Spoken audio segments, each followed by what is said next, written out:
one rule in sport medicine say that when you go 100%, you will never get injured. So you have a lot of these guys that you can see now. Ronaldo, how many times he get injured in his career? Maybe a few times. Yeah. Because he's always going 100%. This is what I am now in this stage of change the skin, big evolution, and become from the refugees through all these changes, become sports business manager. Digital technology, which is now something burning very important in all the businesses, but linked it with the sport and connected with the sport, technology is number one right now. Hello and welcome to the Change Officer Media podcast. Today I have a special guest, which is my dear friend, Dejan Kamenjašević. Deki, welcome to my podcast. Thank you very much. It's a little bit awkward for us to speak in English, but let's try and let's give it our best. Of course, yes. You know that people say that when you get used to talk with someone in one language, then it's very, very difficult to change and to talk in another language. But we will try today to do our best. Our change. Yes, our change. And this is the topic of our podcast. You have, at least to say, interesting life story, which is connected to your business story, and I would say it's ever changing. And now also you're in one period of metamorphosis or the change of what you do and how you do it. But let's start from the beginning. Let's start from maybe basketball. Or we can start from even before. What was that? Was there anything before basketball? No, I mean the war, I mean the Bosnia, I mean all my change from the refugees to coming to the, let's say, in Spain, and then my story in Spain, because I think that Spain and basketball is just the third or fourth stage of my evolution. I had the evolution even before that. But you were a basketball player in Bosnia also. Yeah. So everybody thinks that life is a straight line. Okay, and I will set up everything. Everything will be the same, the fine. But life really tend to change and change us, and have unpredicted obstacles and things that really are difficult to manage and very, very difficult to manage at some points. So yeah, let's start with that early life playing basketball in Bosnia. You were playing which club? Basketball club Bosna Sarajevo, which is one of the most important on that time. Of course, not now. In a former Yugoslavia, I start there. I start to play first, like everyone, football, and then I change very fast to basketball. And when did you start to play basketball? How old are you? I think was 13 years old. 13 years old. And the interesting thing, and this is the thing I should start this podcast with. We should maybe cut it and start it from here. But this is our beginning. This is our beginning. 1984. Olympic Games in Sarajevo. I'm coming with my family to an opening of Olympic Games. And where do we spend our nights? Because the hotels were full, whatever.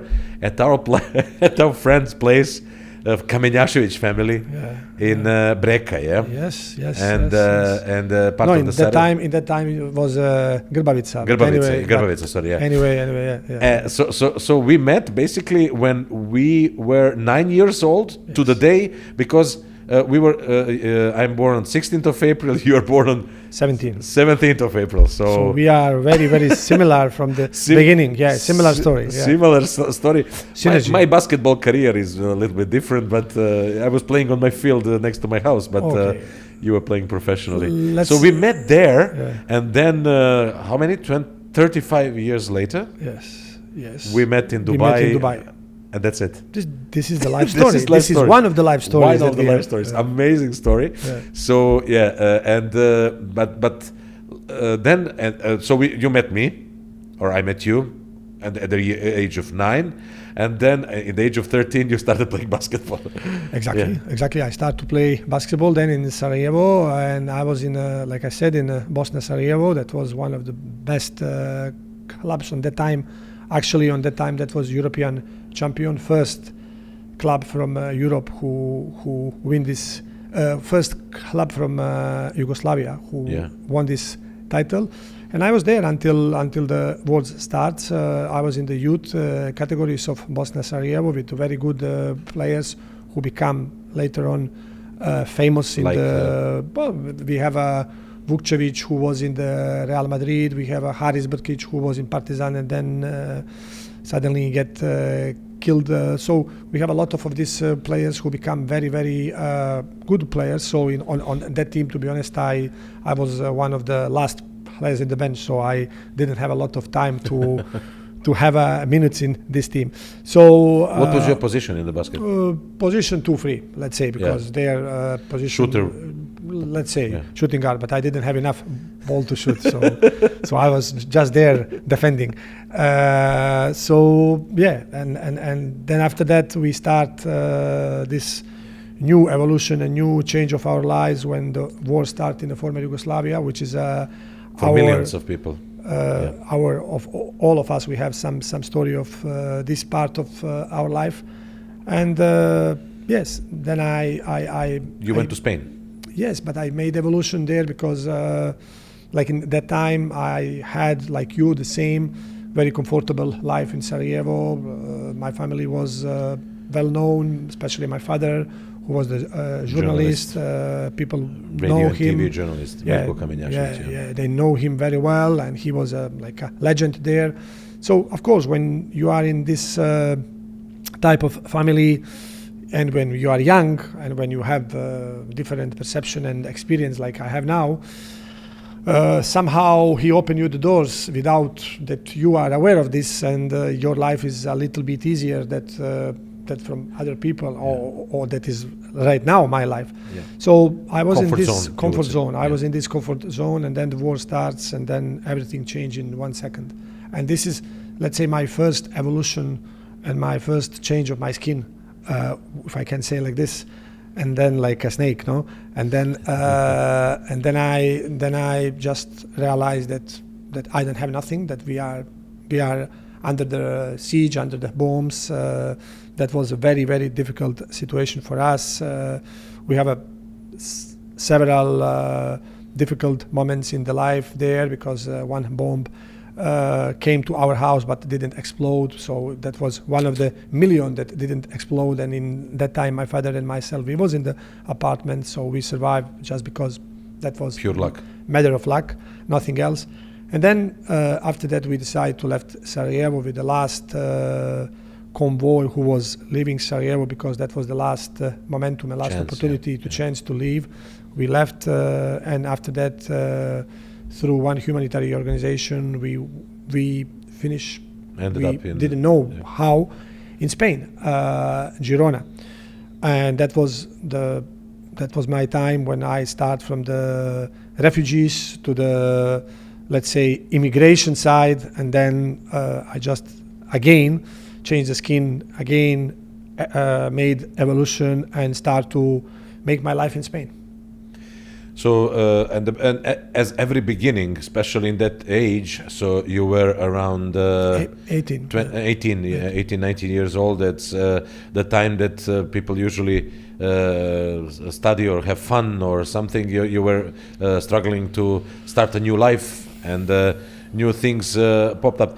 I don't even want to go there and ask you how you were feeling at that moment, but what kept you going? What was the question? That was difficult because Spain at that time was not a country who was used to receive immigration. We need to understand that Spain at that time, we are talking about 92, 93, Spain was different completely that is now. It's not like Germany or the other Nordic countries or states, or even Dubai, who is used to open the hands and open the door for a lot of type and different communities and people.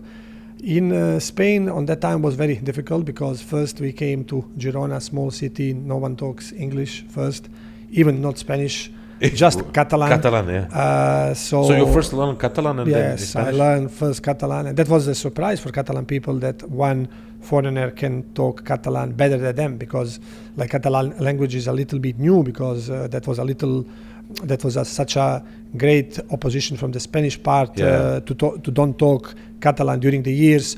So you have a lot of generation of Catalan people that they try to talk Catalan, but they don't. They don't know. Is it quite different than Spanish, or? It's different. It's like Slovenian and Serbian, more or less. Maybe they can a little bit understand. Some words, yes. Yeah. Yes. So that was a difficult time for me because we came there. Our family situation was also difficult because my sister was 12. She was too young. Yeah. My father was too old, 72. Yeah. And then everything was in the shoulder of my mom and myself.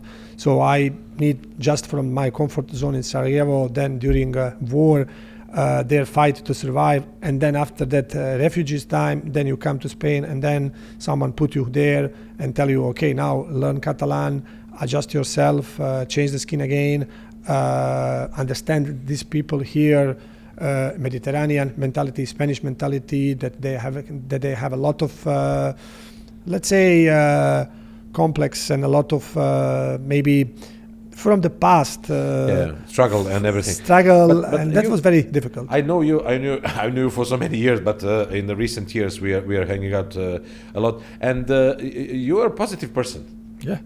You're smiling a lot. It's early morning and you didn't wake up, but people have to know that you're smiling a lot and positive. And this is the way to look at life when the struggle is the most, you know? Yes, yes. People say to me, I don't know because I don't feel this, but people say to me that one of my best side, I have a lot of course weaknesses, but one of the best sides that I have is my energy. That's something. I have energy. I'm positive, and I need to face the life like this because I learn from my past. Because important is when you struggle in the life to learn from these situations. If you don't learn, then you will fail again. Did you play basketball in Girona then? Yeah. Of course, I play. Then I adjust. You were working exactly, but that training was not any more professional level because I couldn't follow up this. So I start to just play basketball in the 3rd, 4th division there in Spain. And then together with this, I was from the beginning study and from the beginning working in order to maintain the family and to survive. Okay, so then another struggle. I don't want to go very dark on this podcast, but another struggle came in that when you realized that you cannot play anymore because of your injuries. Yeah. Is it that the injuries come if you're not fully prepared, like trained? That's a question. That's not. It's a possibility. Injury can come when you don't go. They say that one rule in sport medicine say that when you go 100%, you will never get injured. When you go 60 or 70%, you get injured. So you have a lot of these guys that you can see now. Ronaldo, how many times he get injured in his career? Maybe a few times. Yeah. Because he's always going 100%. And this is something which is linked with the mentality. This is the same in the job. If you go 100% in some project, for sure, this energy and this push will make you to achieve the results that maybe if you go with 60 or 70%, because you always calculate your energy or you calculate your power, will not be enough. So in my case, on that time, I was in the 3-4 different fields fighting to survive for my family. So that was difficult time. And in the game, one day I wasn't ready. I was just in 60-70% and I get injured. And after this injury, I realized that my time is over like a basketball player and become new era and new world, new time. New skin, for me. As you say. How do you new say? Skin again. New skin again. The new but change. I need to decide. And, a lot of people that I know, they really struggle when they need to make some important decisions in their life. In my case, I learned from the beginning that it's a time to decide and you need to decide. And you cannot never look in the past and see, I should decide this or that. You decide and then you move with this until end, with all the consequences. Yeah. Okay. So your decision was to go from playing basketball to coaching basketball. Yes. My decision was this, surprisingly, because I analyzed. But you were thinking between being a referee and then being. Yeah. Because I was starting to analyze. Okay, what I have now just to be referee or just to be the coach, nothing else. But then I saw in Spain that a lot of people insult the referees a lot and talk garbage. You would fight back, I would say. And I would fight back, and then I saw, no, this is not for me. This is not for me. Definitely, I'm not good for this. Justice, yes, is for me. I like this justice. This is one of the, let's say, main mirror in my life. But I said, no, I cannot deal with this. I cannot deal with this type of people who are on the game insulting the kids and the parents or the referees itself. And then I decided to be coach. But for this, in Spain, you need to study. You need to study 5 years. This is like a academic degree. University is not easy, especially if your surname is with each. Spanish people, they are not so kind because, of course, historically in a sport, they suffer a lot from the Yugoslavia. So a lot in different sports. Exactly. So rival. You can feel this. Yeah. They will not tell you, but you can feel this. So be there like a refugee still or like a foreigner, which I will always be, even now when I have a Spanish passport. Was a difficult time because you need to prove yourself 3 times, 4 times more than other people. Which is good. And that pushed you to some things that people in today's world do not do very often.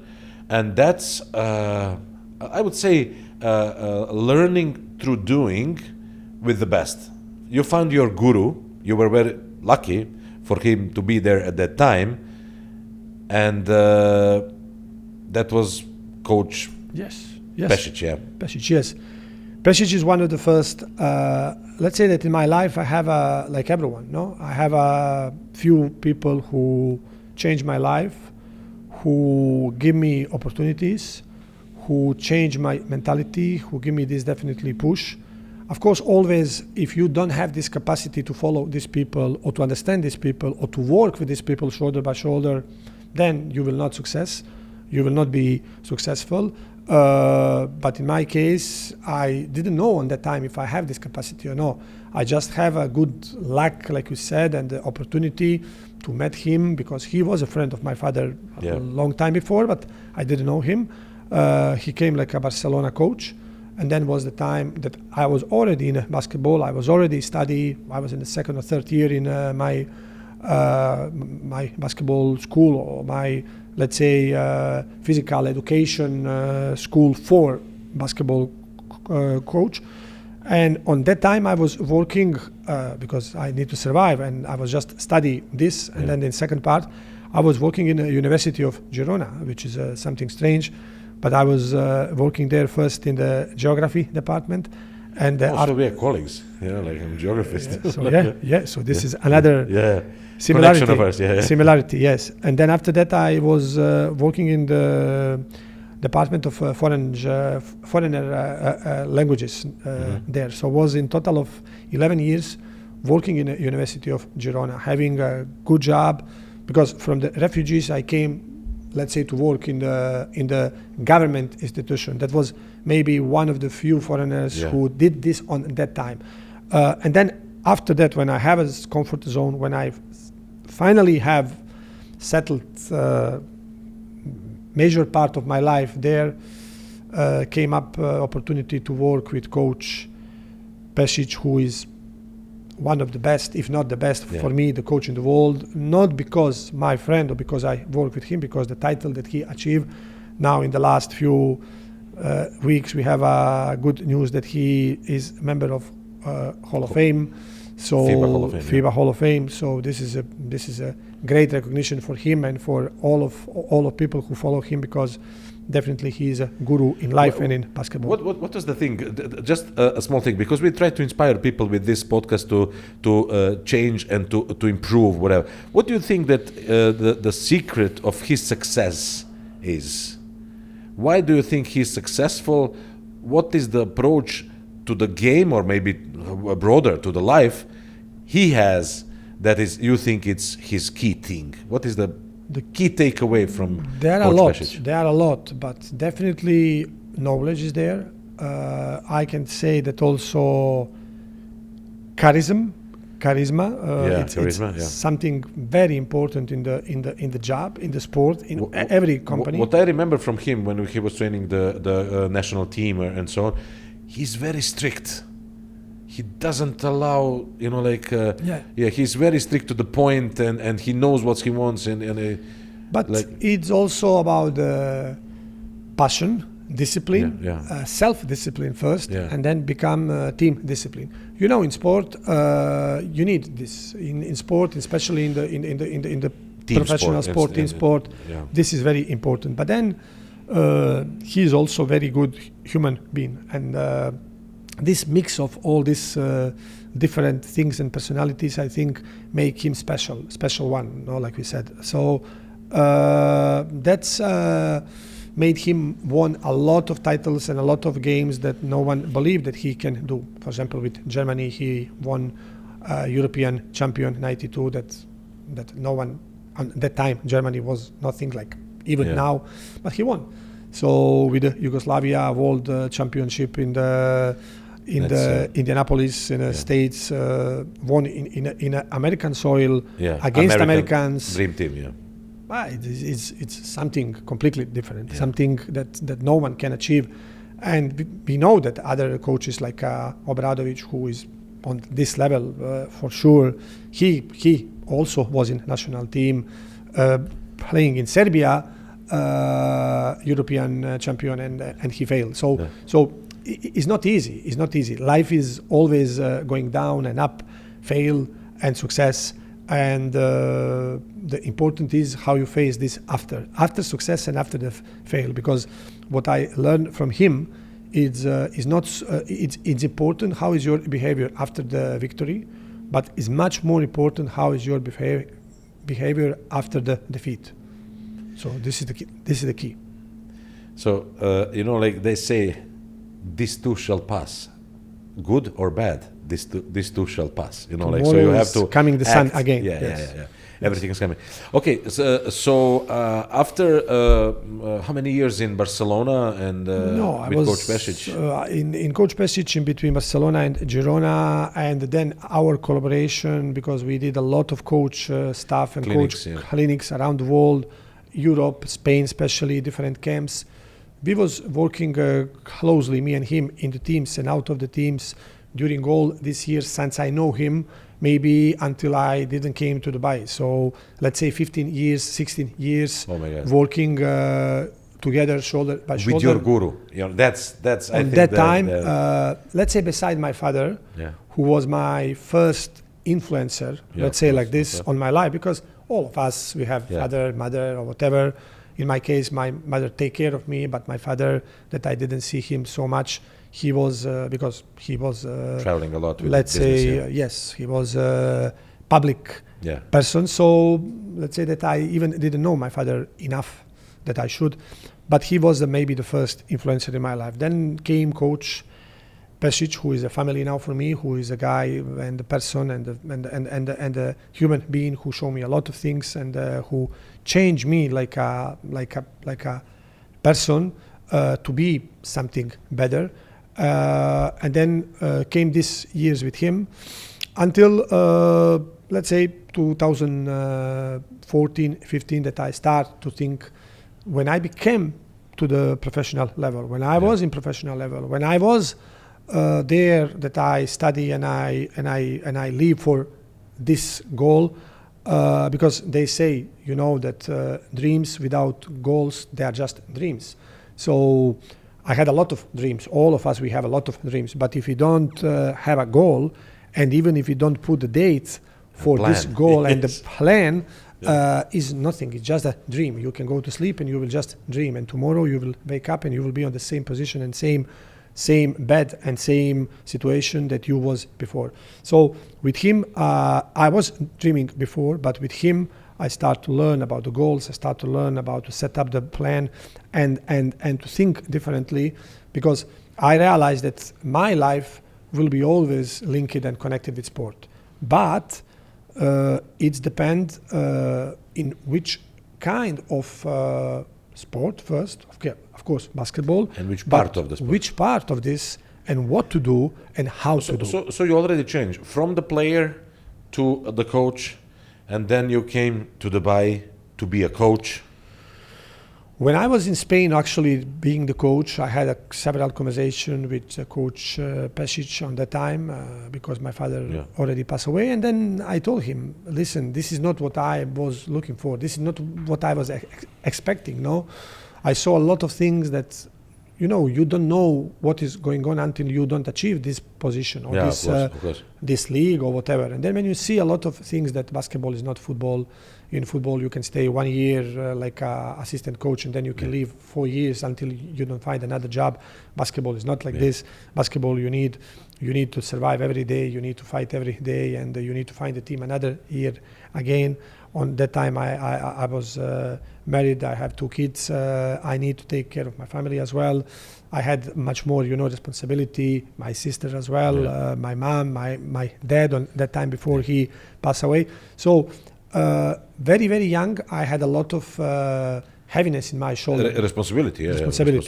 And that made me different, that made me changing, and that's make me, like I said, not only change the skin every time and make decisions very quick, not too much thinking, not too much analyzing, because I didn't have time to do that. Also make me something which is very important, like I said to you, to never get injured again. It's go always 100%. And this is something with my energy or with my positive thoughts that I still do today. So every morning when I wake up, I have a plan or have a goal for today, for a week, for a month, for a year, for my life. But knowing you always want to achieve more. I want to come to with our story to Dubai, where you were heading a basketball school, and then you started your own basketball school. That was also the change. You started doing business. Of course, that was maybe the major change in my life. Basically, then came up my friendship with you and all other people that affect me in positive way. Some other people in negative, but then you learn. Then you learn from this situation. Again, if you don't learn, then it's not worth it.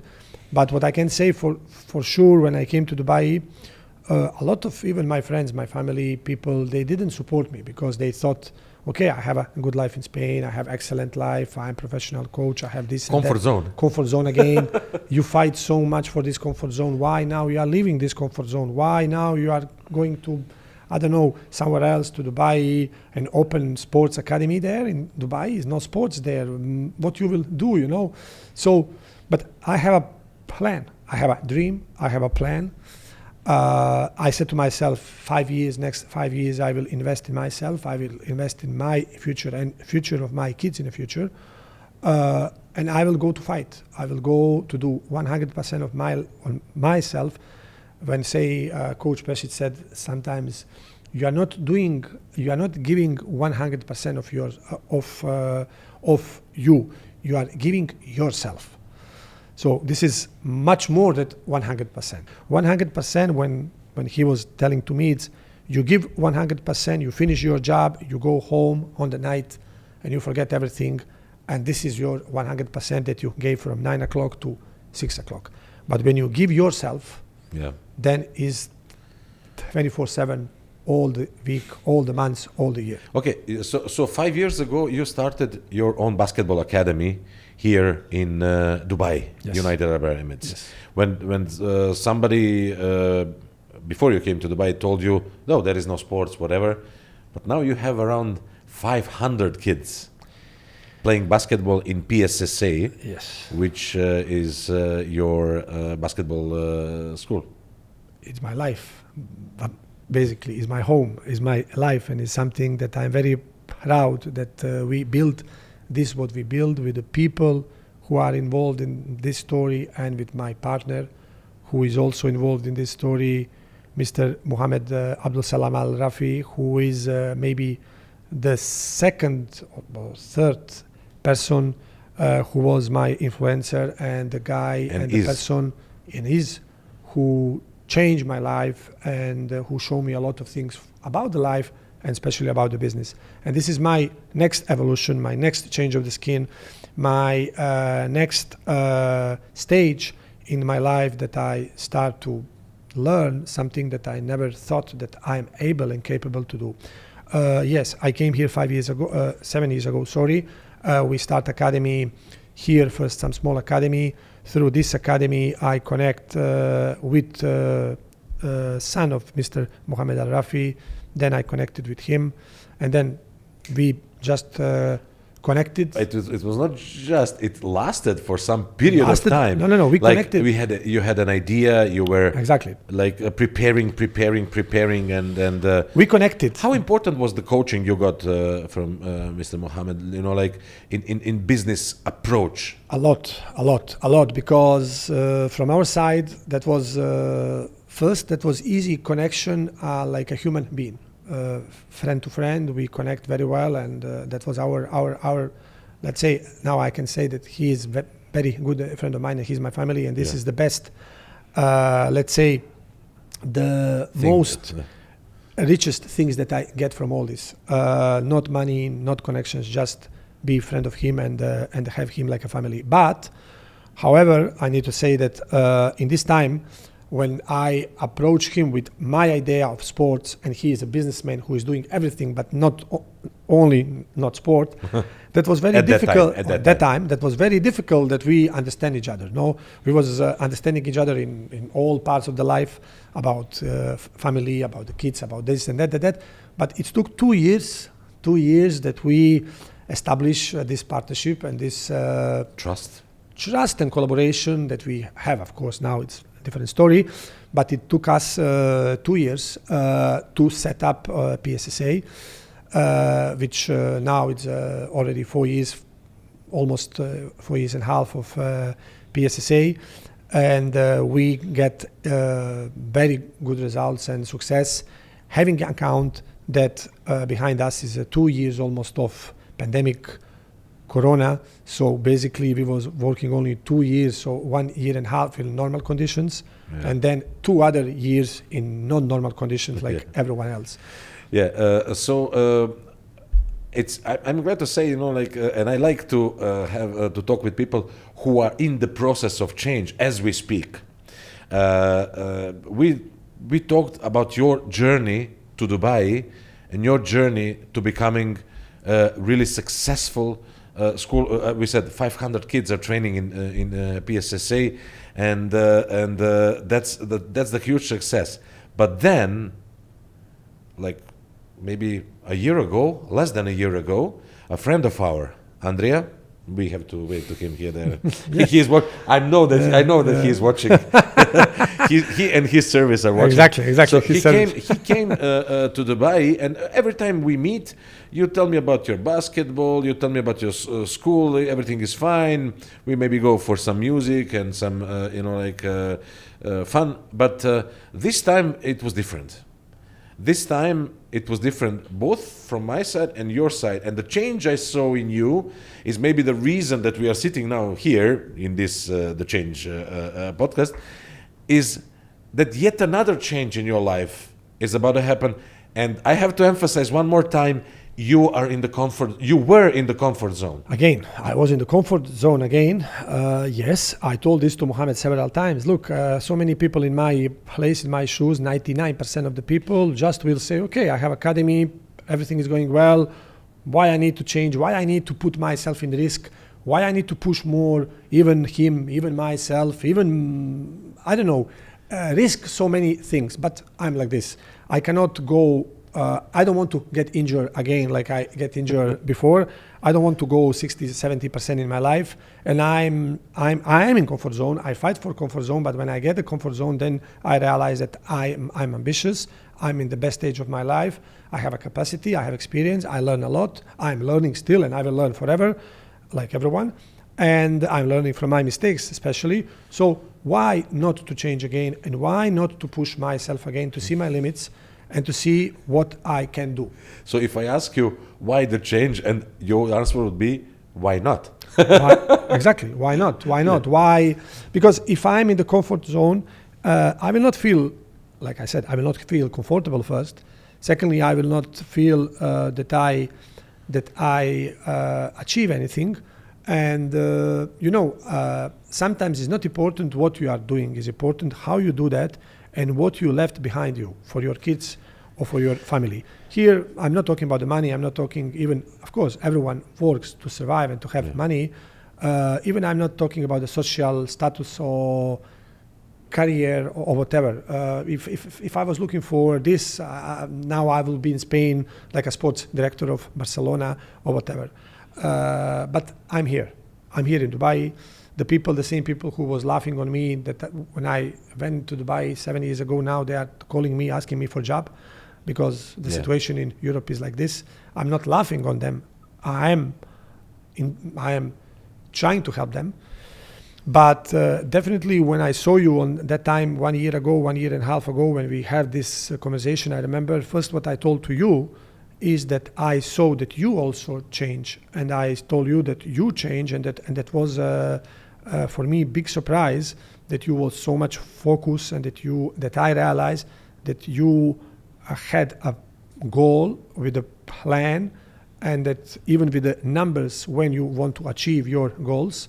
And to be honest with you, that motivated me a lot. And because I thought, okay, if Zeka, how I call you because we are friends, if he can do that and change, because he was in comfort zone, because you already achieved your goals and you was in comfort zone and you push yourself to another comfort zone, to fight for another comfort zone, then I said to myself, okay, if he is doing this, I can do it. So you was in some sort of let's say, life situation, also my influencer and my motivation and my inspiration to try to go to another level. It's an honor to be in the group of people like your father Mirko and Coach Pešić and Mr. Mohammed, and thank you very much for that. But this is not podcast about me. This is podcast about you. I really thank you for that. And of course, we are trying to inspire each other, and with this podcast we're trying to inspire people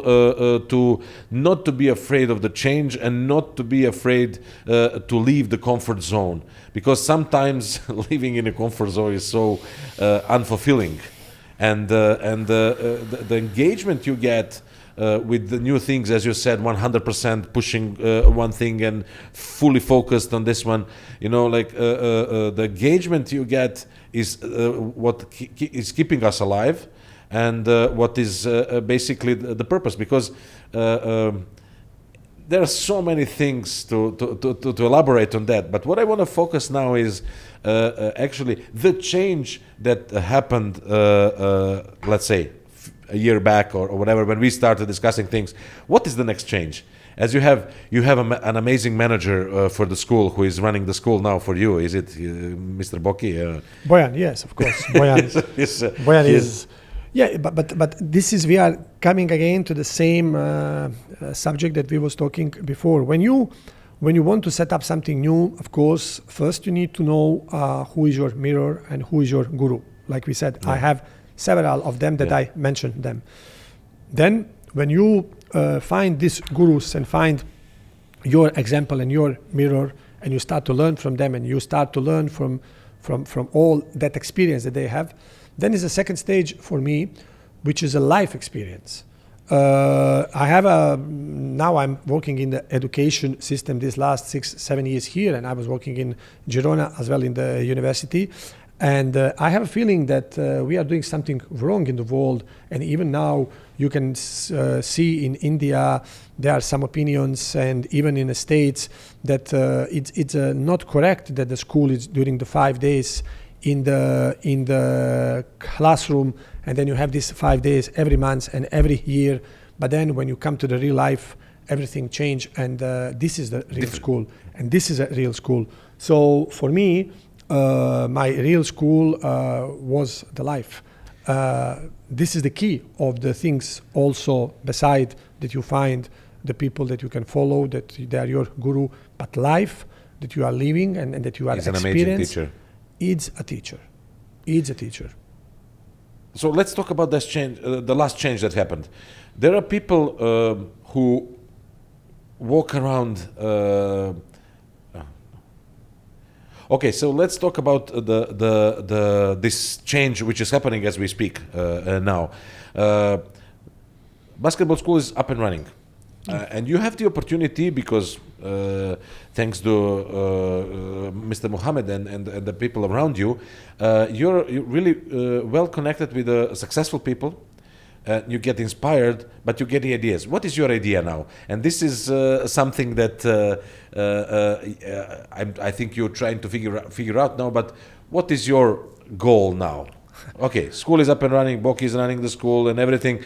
But how do you come closer to your dream come true? Okay, this is a good question. This is maybe the key of everything. But we need a little bit more time to elaborate this. My idea, there are a lot of ideas, definitely. But what we can say is that it's not only about the ideas. It's about the process, how we get to this, how you choose the people who is working around you. Yeah. This is also something important. You mentioned Boki. Bojan is one of my best friends from the school time in Sarajevo. He's still here with me. I have this, let's say, capacity to keep the people around me a long time ago. Yeah. And this is because also maybe I'm loyal and because I also care about my people and then they care about me. So with Bojan we have one special relation, but he is coming again from the economic background, nothing to do with basketball, and now he's running basketball academy. That also shows that what you study can be one thing, but what you will do in the life and your life experience is completely different story. Okay, what's the next step? Next step, where do you want to aim after basketball? So after basketball, where do you want to aim now? What is the... So like you said, I arrived to the conclusion again when I was in comfort zone, burning myself.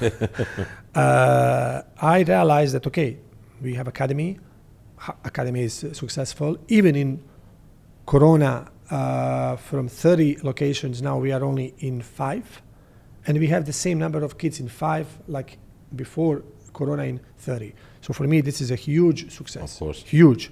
Without a lot of marketing and without a lot of investment at the moment right now, because of course in our future, our goal is to build a sports center for our academy, and that will be the next stage in academy-wise. But then I sit with Mohammed and we have a chat, friendly chat, and I said to him the same like you are asking me, and this is the answer to your good question, which is, okay, Mohammed, I'm 45, I'm in the comfort zone. We achieve the goals before 5 years, what me and him we plan. With Corona 2 years, which is very important. We didn't talk about this, but it's our life, it's around us. And now, what is the next step? And now our relation is much different than before. He's teaching me about business, and he leave me that I teach him about sport as well. So we teach each other. We learn. Of course, I learn much more from him than he from me, because his capacity in the business link with the sports is much easier than myself that I link with the business. But I just told him that, listen, in next 3, 4, 5 years of the next our plan, I want to get out of this comfort zone, and I want to show you how we can make a business, not only money, business. I mean, how we can be successful in sport, but in another fields, not only related with simple academy. And this is what I am now in this stage of change the skin, big evolution, and become from the refugees and the comfort zone, son of the famous journalist in Sarajevo, through all these changes become, let's say, sports business manager. Sports business, and we are not talking about managing the players, whatever. We are we are more talking about digital, and we are more talking about new technologies that are arising, and the things that will be interesting to follow. So how you are with learning the things in digital. This is quite new. When you were a player and when you turned to coach, it was a change. But then it's the same play field, it's the same basketball, it's the same game, whatever. And then you were, like academy still, playing the game, same field, whatever. Now you're going digital. That's the thing. Now it's difficult. That's the thing. Now it's even different. Even is not only digital. Even is a lot of other things that we are doing with Mohammed. That we are opening new concept of businesses. PSSA in the future will be international company, not only based in Dubai. We have a lot of other plans, like I said, with the sports center, which is something different because you need to run sports center. This is nothing to do anymore with basketball. Then with the digital technology, which is now something burning very important in all the businesses, but linked it with the sport and connected with the sport technology, it's number one right now. I realize this, I think not too late, and I hope, and I need again to mention you, and I need to again mention some people who are around me, like we said, Bojan, Andrea, you, Mohammed, of course, some other people that they are around me, because they help me to understand. One friend of mine, Momir from States, of course, who will hopefully work with us in the future, that helped me to understand that you cannot just put yourself in one box, and you need to think out of the box, like we said all the time. And the academy is not only a way of life, and only in my case, I mean, even now we have 15 employees. There are 15 employees in my shoulder, like before in 15 families in Spain. That was only my family. Now there are 15 families. But I'm not afraid of this responsibility. I'm not afraid of the new challenges, new things. I'm not afraid even to fail, because I know that I will get up better and stronger. And now we are developing several projects that they are connected with the technology, connected with the football, even connected with the sports tourism, because we know that this is one part that people is not mentioning, but sports, like I said, is sports tourism can be something very, very interesting in the future when Corona ends, and someday that will end. People will go again out. People will love to visit Dubai, to Spain, to Serbia, travel and see the things, and have this connection with the people that we miss in last 2 years of our life. Okay, I think that we can close this. It's an open book. We'll see what will happen in the future, but we can close this conversation on a positive note, which is it is tough to go out of the comfort zone, but it is so rewarding, I would say. Exactly, it's tough, but every time when you go to another comfort zone and you get another level, go up and don't go down. Because why not? Say why not is rewarding, and you show to yourself first, not to other people, to yourself, that you are capable to do different things, you are capable to adjust, and you are capable to learn. And if you don't lose your essence, what you are, and my essence is maybe discipline, loyalty, hard work, and especially this crazy energy that I have, and that I'm stubborn and that I never give up. I think that this is the key of success for us and for all the young people who is listening now, this podcast, and this great idea that you have, because for sure, they don't need to learn of all these things that we said. They just need to learn, like you said, I just read one book, bad book, but from this bad book, I just take one sentence or two sentences. The things that I learn, it's enough. It's enough. And I think that from all this podcast and my life and our story and everything what we said, if they can just learn one or two things, will be enough for them to be successful. I learned a lot of things about you, to be very honest, during this conversation, but you inspired me, and I think that also viewers got really good inspiration from your life, your learnings, and your success. Let's continue in that direction. We hope so. Yeah. Thank you very much, Dick. Thank you to you. Yeah. Make sure to like and subscribe and follow Deki for his endeavors, and we will definitely do. Thank you very much. See you. See you. Bye-bye.